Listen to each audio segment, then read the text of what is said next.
Hospital the emergency the mi ama pukhalakpa matamda khwai first the yeng baze A B C D E haina khangni khoina adugi niyom do follow tawba line ba yeng ba khawt na ba khutta khongda e macha am thoina aduda natraga tat le kholina aduda focus tawta na ba A B C D E haina niyom se tom follow tawba na khoi tawni A have the kind of have the A has a airway have a hoyi side the lungs hole sigi lambizi airways block or the ba E pumps a level block to be nakan the shock way pump cut level block to be side the pump cut and block to be nung sang be put on the land be battery hydro shock pump the put on the grow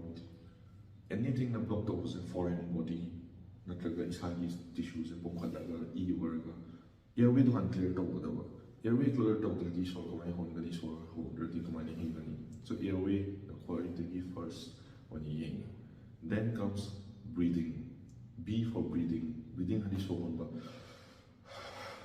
me the spine so honba airway open where so honba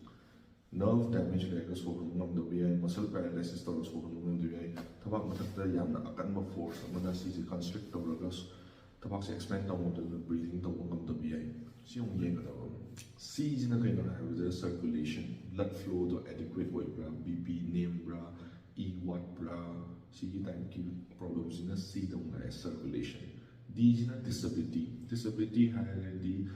neurological disability paralyzed kumba oy ma hana tawdaba hana oy daba sokpa matungduna oirakpa kai aduduna brain na sok bi ai adu torme da ta som ya tuni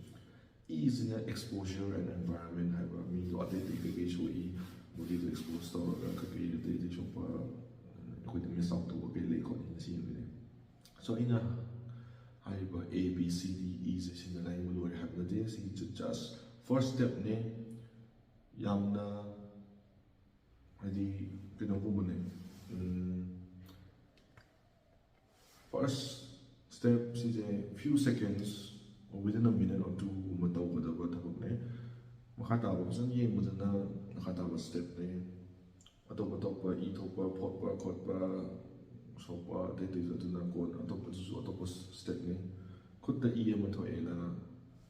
adu yeng le ya de mi the so ko liwa airway clear oi bra circulation le bra si han ni ga ne hui na chi la ina khut se khai na e khut khai to ga si ka tang yeng le ga A B C D E do yeng om ra di mi do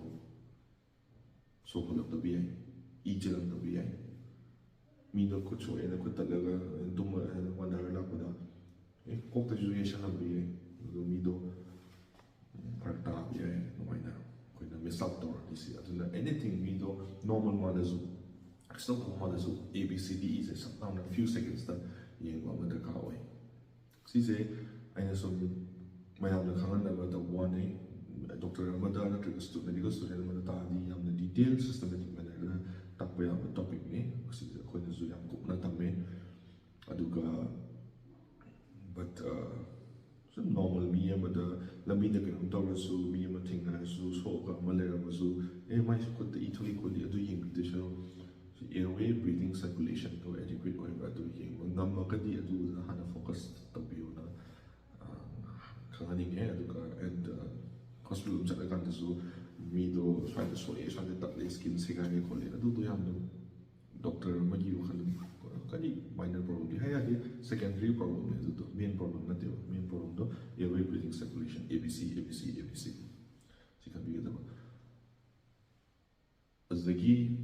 yamaru hoy ba ma ina ni mo si cervical spine stabilization ha le ba mi so ko le ma ta le ma tham pa ka na le kan bi ya di ba stabilize when ku da ni nak te ka ni le ngro ba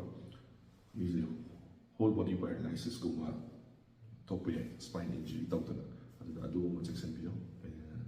hani was the ABC ga siki cervical spine stabilization zini ngasili